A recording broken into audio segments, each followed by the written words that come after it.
कोई है मुखिया जी? बोलो क्या काम है। मुखिया जी, हम दोनों गरीब मजदूर हैं। अगर कोई काम मिल जाता तो भला हो जाता हमारा।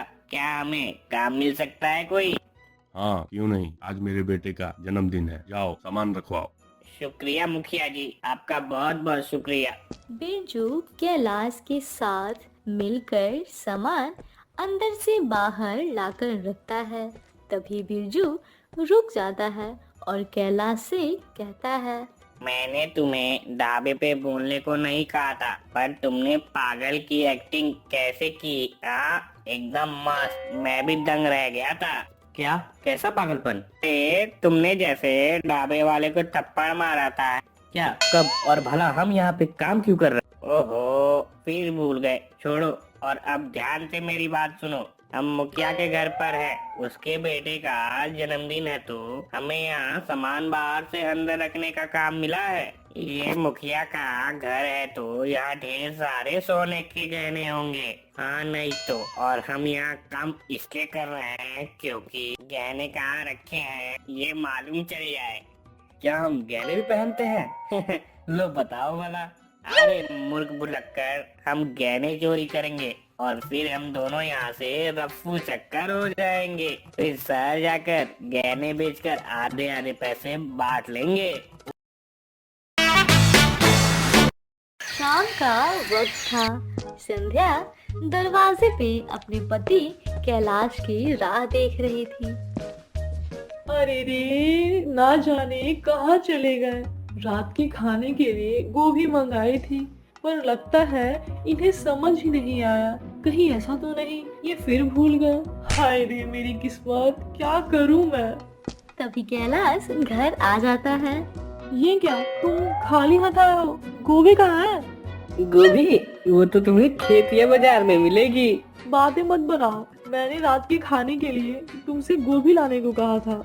एक तो लेट आए हो और बातें बना रहे हो। कहाँ है गोभी, बोलो। अरे अरे, झूठ मत बोलो संध्या, तुमने कब कहा था? मैं तो टहलने गया था, तो मैं टहल के आ गया। क्या कहा तुमने? भला मैंने तुम्हें कब टहलने को कहा? अरे रे, फिर भूल गए ना। पता नहीं मैंने क्यों तुमसे शादी की। मेरी तो किस्मत ही फूट गई। अगर मुझे शादी से पहले पता होता कि तुम्हें भूलने की बीमारी है, तो मैं तो तुमसे कभी शादी ना करती। कुछ वक्त में तुम ये भी भूल जाओगे कि मैं कौन हूँ, फिर ये भी भूल जाओगे कि तुम कौन हो। अब इससे पहले मैं भूल जाऊं कि मैं कौन हूँ, निकल जाओ अभी के अभी। जी जी मालकिन, जैसा आप कहें। वैसे भी क्या औकात है हम जैसे नौकरों की, हमारे साथ तो ऐसा ही होता है। क्या कहा? नौकर? तुम किसकी बात कर रहे हो? अरे मालकिन, मैं अपनी बात कर रहा हूँ, और किसकी बात करूँगा मैं रामू, आपके घर पे साफ सफाई करता हूँ। लो, आप मुझे भी भूल गई। ओहो। कैलाश की बात सुनकर संध्या का दिमाग खराब हो गया और वो समझ गई थी कि कैलाश भूल गया है कि वो कैलाश है। निकल जाओ यहाँ से और दोबारा अपनी शक्ल मत दिखाना। ठीक है मालकिन, अगली बार मुंह ढक कर आऊंगा। मैंने कहा ना, निकल जाओ, दोबारा मत आना। संध्या की बात सुनकर कैलाश वहां से निकल गया और खुद से बोला, अब कभी भी इस गांव में ही नहीं आऊंगा। हाँ। सुबह का वक्त था। परेशगंज में बिरजू पकौड़े की दुकान पे सुबह की ठंडी हवा का आनंद ले रहा था। अरे पकौड़े वाले भैया, एक प्लेट पकौड़े लगा दो। ओ बिरजू, अगर पकौड़े की जगह रोज सुबह हॉर्लिक्स पीते तो अब तक लंबे हो गए होते। भला लंबा होके तुमने क्या कर लिया? पकौड़े ही तो बेच रहे हो ना। हाँ नहीं तो, बड़ा आया मुझे नाटा बोलने वाला। चलो लाओ दो पकौड़े। तभी वहाँ एक पति पत्नी अपनी बेटी के साथ आते हैं और बिरजू से पूछते हैं, क्या तुम जानते हो कि परेशगंज में शंभू चाचा का घर कहाँ है? अरे शंभू चाचा से तुम्हें भला क्या काम है, बताइए। तुम्हें तो पता ही होगा कि शंभू चाचा का बेटा ज्यादा पैसे कमाता है, तो मैं इसलिए अपनी बेटी की रिश्ते के लिए आया हूँ। बिरजू लड़की को देखकर बोला। अच्छा अच्छा, इन्हीं के लिए रिश्ता लाए हैं क्या? हाँ, यही मेरी बेटी है। इसी के रिश्ते के खातिर शंभू चाचा से बात करने आया हूँ। तो भला शंभू चाचा के पास ही जाने की क्या आवश्यकता है? आए बताइए, इस गांव में एक और सुंदर और कमाने वाला लड़का है। आप क्यों नहीं उस लड़के से अपनी बेटी की रिश्ते की बात करते हैं? लो बताओ, हमें तो पता ही नहीं था। अगर ऐसी बात है तो हमें उसका भी पता बता दो, हम उसे भी जाकर देख लेंगे। अभी आप उसी को तो देख रहे हैं। समझी नहीं मैं। अरे, तुम सबके सामने इतना सुंदर नौजवान बैठा है और तुम सबको दिखाई ही नहीं दे रहा। मैं अपनी बात कर रहा हूँ। बिरजू की बात सुनकर उस औरत का चेहरा गुस्से से लाल हो गया और उसने बिरजू को जोरदार एक थप्पड़ मारा। ओए नाटे, तूने खुद को कभी शीशे में देखा है? कलुए, तेरी हिम्मत कैसे हुई ऐसा बोलने की? अपनी हाइट देखी है 2 फुटिये? जाके अपने लिए 1.5 फुटिया तलाश कर। औरत की बात सुनकर वहां बैठे सारे लोग जोर जोर से हंसने लगे। ये देखकर बिरजू को बहुत गुस्सा आ रहा था। वे खुद से बोला, अरे, इतनी बेइज्जती मेरी कभी नहीं हुई। अब ये पकौड़े वाला पूरे परेशगंज में मेरी बेइज्जती की बातें फैलाएगा। बिना फैलाए इसे तो खाना ही हजम नहीं होने वाला। अब नहीं रहना इस गांव में। वहां से उठकर बिरजू गांव से बाहर निकल गया। कुछ दूर जाने के बाद चलते चलते उसका पैर टकराया और वे बोला, हट तेरी की, कौन है भला? रास्ते पे कौन सोता है? हाँ, नहीं तो ये कोई सोने की जगह है? हाँ बोलो। कैलाश रास्ते पे सो रहा था और बिरजू की बात सुनकर उठ जाता है और बिरजू को देखने लगता है। देख क्या रहा है? हाँ, सड़क भी कोई सोने की जगह है? वो तो मैं जा रहा था। हाँ, नहीं तो अगर बस जा रहा होता तू तो भगवान को प्यारा हो जाता भैया। मुझे माफ कर दो संध्या, गलती मेरी ही है। अरे तू क्या अंधा है? हाँ, मैं तुझे किस एंगल से संध्या दिख रहा हूँ रे? ऐसा ना कहो संध्या, तुम तो मेरी पत्नी हो।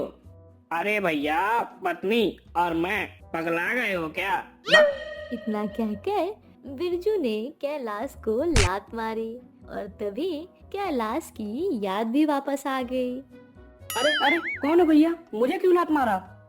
भैया मैं कौन हूँ ये छोड़, तुम कौन हो? तुम्हें पता भी है?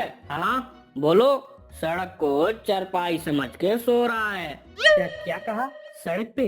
अरे भैया, तुमने तो आज मेरी जान बचा ली। अगर कोई गाड़ी आकर मुझे मार दी होती मैं तो मर ही जाता। धन्यवाद भाई, धन्यवाद। क्या हुआ भला, तुम सड़क पर क्यों सो रहे हो? लगता है तुम भी जमाने के सताए हुए हो। अब क्या बताऊं भाई, मैं कभी कभी बातें भूल जाता हूँ और इसी बात से नाराज होकर मेरी पत्नी ने मुझे घर से निकाल दिया। आहा, मेरे कद का भी मेरे गांव में लोग बहुत मजाक उड़ाते हैं। बस इसी वजह से मैं अपना गांव छोड़कर आ गया। चलो, अब आज से हम दोनों दोस्त हुए। क्यों ना हम दोनों मिलकर दुनिया वाले को लूटें? हाँ, क्या कहते हो बोलो? हाँ भाई, चलो हम लंबे नाटे मिलकर दुनिया को लूटते हैं। अरे अरे, ये क्या तुम भी नाटा बोल रहे हो? भैया तुम तो मत बोलो ऐसा। अब कैलाश और बिरजू दोनों एक दूसरे गांव की ओर निकल जाते हैं। रास्ते में कैलाश बिरजू से कहता है, मुझे तो बहुत जोरों की भूख लगी है। हाँ भैया, भूख तो मुझे भी बहुत लगी है, लेकिन मेरे पास पैसे नहीं है। तुम्हारे पास पैसे हैं क्या?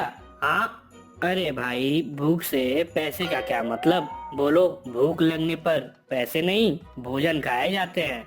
ओ मूर्ख, भोजन फ्री में नहीं, पैसों से मिलता है, समझे कि नहीं?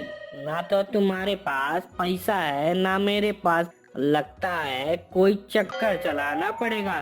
तभी गांव की सीमा पर बिरजू को एक ढाबा नजर आता है और वे कैलाश से कहता है। वो देखो भैया, ढाबा, चलो वहाँ चलते हैं। हम ढाबा के मालिक को बातों में पटाता हूँ। फिर वे दोनों ढाबे पे जाते हैं और ढाबे वाले से बिरजू कहता है। ओ ढाबे वाले भैया, हम 2 दिन से भूखे हैं, गरीब मजदूर हैं, हमें बहुत जोरों की भूख लगी है, कुछ खाने को मिल जाता तो। हाँ, पर ये तो हट्टा कट्टा दिख रहा है। ये मेरा बड़ा भाई है, दिमाग से थोड़ा पैदल है बेचारा, मतलब पागल है, और इसलिए इसका बोझ भी मुझे पे है भैया। बिरजू ये बात नहीं जानता था कि कैलाश फिर से भूल गया है और तभी कैलाश गुस्से में बोला। मैं तेरा भाई नहीं, तेरा पति हूँ। ढाबे वाले को देखकर बिरजू कहता है। देखा भैया, कहा था ना, ये पागल है। सही कह रहे हो, कोई पागल ही है जो अपने छोटे भाई को अपनी पत्नी बताएगा। और जब ये भूखा होता है तो और आक्रामित भी हो जाता है भैया, और कभी कभी तो किसी को जान से मारने को उतारित हो जाता है। कैलाश जाकर तभी ढाबे वाले को जोर का थप्पड़ मारकर कहता है। संध्या, मुझे भूख लगी है, खाना लगाओ जल्दी। हाँ हाँ, कोई नहीं भाई, तुम्हारा जो मन करे वो खाओ और जाओ यहाँ से। फिर दोनों खाना खाते हैं और खाना खाने के बाद कैलाश की याददाश्त वापस आ गई, मगर बिरजू को लग रहा था कि कैलाश ढाबे वाले को डराने के लिए ये सब नाटक कर रहा था। और फिर खाना खाने के बाद बिरजू ढाबे वाले से बोला। हम दोनों को इस गांव में कोई काम मिल सकता है? हाँ, गांव के मुखिया जी के बेटे का जन्मदिन है, हर साल की तरह इस साल भी मुखिया जी पूरे गांव को दावत देंगे, इसलिए ज्यादा से ज्यादा मजदूरों की आवश्यकता है। और फिर ये भाई तुम्हारा देखने में भी अट्टा कट्टा है, तो तुम्हें वहाँ काम कोई न कोई मिल ही जाएगा। बिरजू और कैलाश मुखिया के घर जाते हैं और घर पहुंचकर बिरजू बोला। घर में कोई है मुखिया जी? बोलो क्या काम है? मुखिया जी, हम दोनों गरीब मजदूर हैं, अगर कोई काम मिल जाता तो भला हो जाता हमारा। क्या हमें काम मिल सकता है कोई? हाँ, क्यों नहीं, आज मेरे बेटे का जन्मदिन है, जाओ सामान रखवाओ। शुक्रिया मुखिया जी, आपका बहुत बहुत शुक्रिया। बिरजू कैलाश के साथ मिलकर सामान अंदर से बाहर लाकर रखता है। तभी बिरजू रुक जाता है और कैलाश से कहता है। मैंने तुम्हें ढाबे पे बोलने को नहीं कहा था, पर तुमने पागल की एक्टिंग कैसे की? एकदम मस्त, मैं भी दंग रह गया था। क्या? कैसा पागलपन? तुमने जैसे ढाबे वाले को थप्पड़ मारा था। क्या? कब? और भला हम यहाँ पे काम क्यों कर रहे? ओहो, फिर भूल गए, छोड़ो। और अब ध्यान से मेरी बात सुनो, हम मुखिया के घर पर हैं, उसके बेटे का जन्मदिन है, तो हमें यहाँ सामान बाहर से अंदर रखने का काम मिला है। ये मुखिया का घर है तो यहाँ ढेर सारे सोने के गहने होंगे, हाँ नहीं तो। और हम यहाँ काम इसलिए कर रहे हैं क्योंकि गहने कहाँ रखे हैं ये मालूम चल जाए। क्या हम गहने भी पहनते हैं? लो बताओ भला। अरे मूर्ख बुलक्कर, हम गहने चोरी करेंगे और फिर हम दोनों यहाँ से रफ्फू चक्कर हो जाएंगे, फिर शहर जाकर गहने बेचकर आधे आधे पैसे बांट लेंगे। उसके बाद मैं अपने रास्ते और तुम अपने रास्ते। सारा सामान रखने के बाद बिरजू और कैलाश मुखिया के पास जाते हैं। आ गए, रख दिया सारा सामान, ये लो, ये तुम्हारे और तुम्हारे भाई के मेहनत के पैसे हैं, रख लो। पैसे लेकर बिरजू कैलाश के साथ बाहर आ गया और फिर कैलाश से कहता है। सुनो कैलाश भाई, जब हम सामान रख रहे थे तभी मैंने एक बंद कमरा देखा। मुझे लगता है उसी बंद कमरे में गहने रखे होंगे। रात हो जाने के बाद हम दोनों घर में चुपके से घुस जाएंगे और फिर तुम गहने चुराना और मैं दरवाजे पे पहरा दूंगा। हाँ, कि कोई आ तो ना रहा। रात होने के बाद बिरजू सीढ़ी की मदद से ऊपर चढ़ जाता है। वो देखो कैलाश भैया, वहाँ 3 नंबर वाले कमरे में है गहने। और देखो कमरा का दरवाजा भी खुला हुआ है। जाओ जाके तुम गहने ले आओ। हाँ, पर तुम मुझे कहाँ मिलोगे? मैं जाके तब तक मुखिया का दरवाजा खोलता हूँ। और दरवाजा इसलिए खोल दे रहा हूँ ताकि अगर थोड़ी भी दिक्कत हो तो भागने में हमें आसानी होगी। अब जाओ भैया, जल्दी जाओ। और हाँ सुनो, अगर मुझे किसी बात का शक हुआ तो मैं तुम्हें चेतावनी देने के लिए धीमी आवाज में सीटी बजाऊंगा, तो तुम समझ जाना कि खतरा है और जल्दी से काम खत्म करके भाग आना। फिर कैलाश वहाँ से कमरे में जाता है, अलमीरा खोल के सारे गहने निकाल लेता है। तभी कैलाश की याददाश्त वापस आ जाती है। ये क्या, मैं भला यहाँ क्या कर रहा हूँ? ये संध्या भी ना मुझे इस कमरे में इतनी रात को क्यों भेजा? संध्या, ओ संध्या। इतना कहकर कैलाश झोला लेकर कमरे से बाहर आता है और दूसरे कमरे में जाता है तो देखता है वहाँ मुखिया खर्राटे लिए सो रहा था। मुखिया को संध्या समझकर कैलाश कहता है, अरे ये क्या, मुझे काम पे लगाकर खुद आराम से खर्राटे लेके सो रही है? अभी बताता हूँ इसे।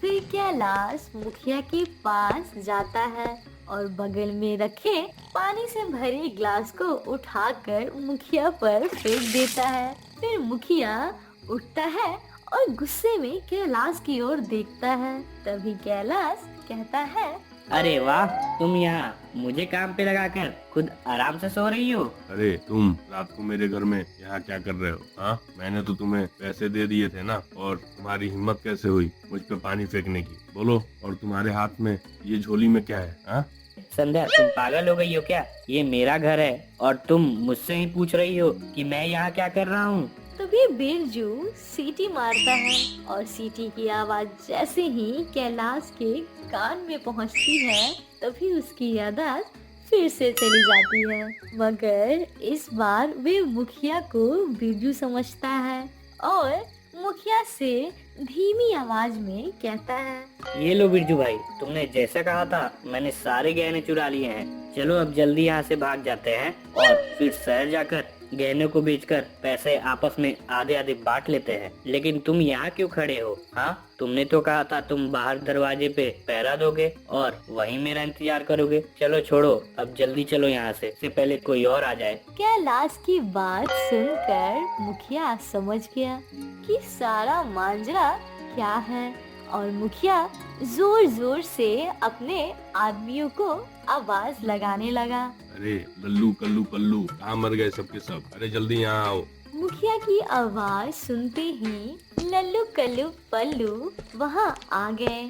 जाओ जल्दी दरवाजे पे जाओ, जाकर इसके साथी को पकड़ के लेकर आओ, जाओ। वे तीनों तुरंत बिरजू को पकड़कर लेकर आए।